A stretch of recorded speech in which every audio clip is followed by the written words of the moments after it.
ابيض على كل راجل جدع وابيض على كل راجل مش جدع، عشان اخوك الصفصف راجل جدع. انا اسف يا صديقي، والله المايك مش موجود، فانا بسجل بالبتاع دوت، ودي المروحه فوق انت شايف الوضع في منتهى السوء، فاهم؟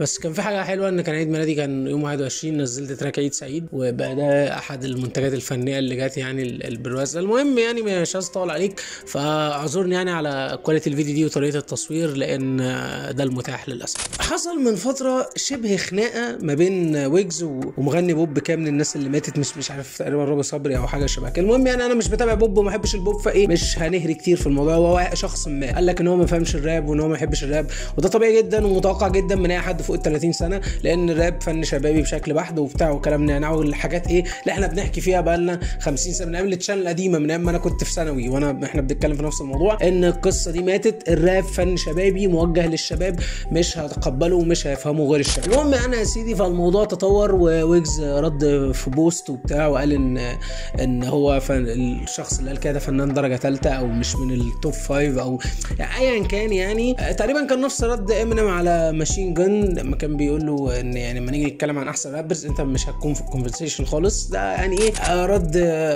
روش، يعني ما حصلش اي حاجه. بعدها بفتره ويجز نزل تراك تقريبا النهارده اللي هو تراك أنا. وطبعا يا صديقي كلنا كنا متوقعين ان هيكون التراك ده عن ايه، بيرد على مغني البوب ده. انا مش عارف، هو ممكن يكون رد عليه، بس انا مش عارف. يعني هو ممكن يكون رد عمل ريباتل، مش عارف على ايه بصراحه، بس انا مش عارف. بس هو عموما لقيت ناس بتقول ان ده ديس او ده حاجه موجهه لرامي صبري او المغني البوب ده. يعني بص يا صديقي، انت لو هتعتبر ان ده ديس، يبقى انت محتاج تراجع راب، محتاج تفهم يعني ايه بانش لاين، محتاج تسمع سلسله راب كورس اللي انا عاملها، محتاج تبقى فاهم يعني ايه ديس، محتاج تبقى فاهم يعني ايه بيف. هنضيف الحلقه دي قريب ان شاء الله مفاهيم عن الراب، بس انسى شيل الموضوع ده من دماغك. ده انت لو مسميه ديس انت في مصيبه. التراك ده انا ستيل مش فاهم اي حاجه، هندسه صوت زباله، ليركس من الحمام، الدنيا بايظه. فانا مش فاهم البيت، محتاج تعمله ميكسنج، في ديستورشن انا مش فاهمه، في ديستورشن في البيت رخم.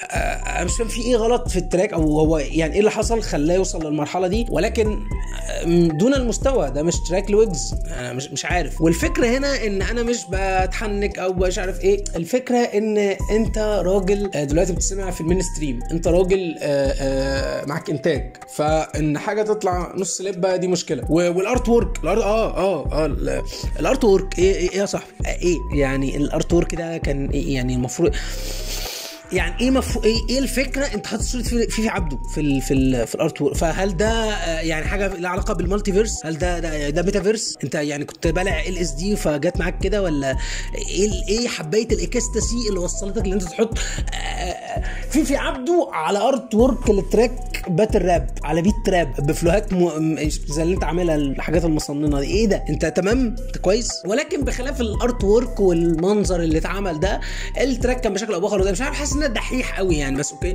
التراك ده يعني كان بشكل او باخر لطيف مبلوع، ولكن مش حاجه بوم، مش يعني سوري دون المستوى، او مش الحته بتاعت ويجز. يعني خلينا ايه، انا كنت متضايق من الدنيا ايه، ومش عارف كام جدع بمس، ولكن هو انا عندي مشكله. هو بجد يا جدعان انا عندي مشكله. ليه الناس اللي بتتشهر بتقدم ده؟ ليه الناس اللي بتتشهر بتخيب الخيبه دي؟ ايه ده؟ ليه انت بتبقى ضامن ان انت اوريدي عندك فانز، فانت كده بتعمل بس ليه؟ عشان انا كده هتسمع ان هو ما حصل، الناس دي هتحب اللي انا بعمله، فانا هقدم اللي انا عايزه، وكده الناس هتسقف. ما هو لا برو، في ناس سميعه وفي ناس هو حلو ان هو راب، يعني حلو ان انت بدات ترجع تعمل راب.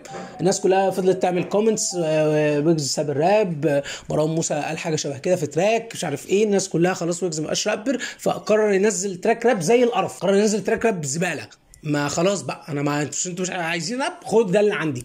فانت بتعامل ايه يا اسطى؟ انت ليه بتعمل كده؟ يعني انت ليه في الزار والحاجات دي فين؟ الحاجات دي فين؟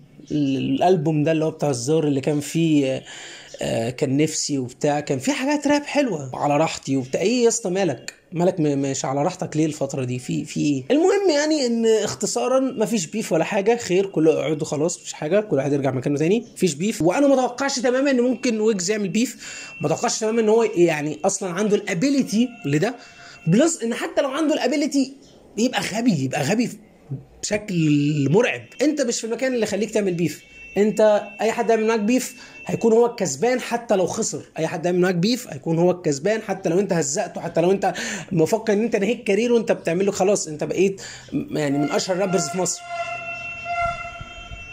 ماشي، فانت خلاص انت مش في حته ان انت تعمل بيف مع حد، انت تخطيت المرحله دي. فان هو يدخل بيف دي فكره غبيه جدا ومش هيحصل، هو مستحيل يعني. بلس ان انا من وجهه نظري الشخصيه ان هو ما عندوش اصلا الابيليتي لان هو يعمل حاجه زي دي. وبس كده يا عم خلاص بقى ايه. بس كده لحد هنا يكون الفيديو خلص. لو الفيديو عجبك ما تنساش تعمل لايك وشير وسبسكرايب الجو ده فاهم. وبخش شوف التراك بتاع عيد سعيد، او يعني في ألبوم فات وفي قصه يعني بقى ايه، ابقى عدى علينا كده. يلا بيس اوت.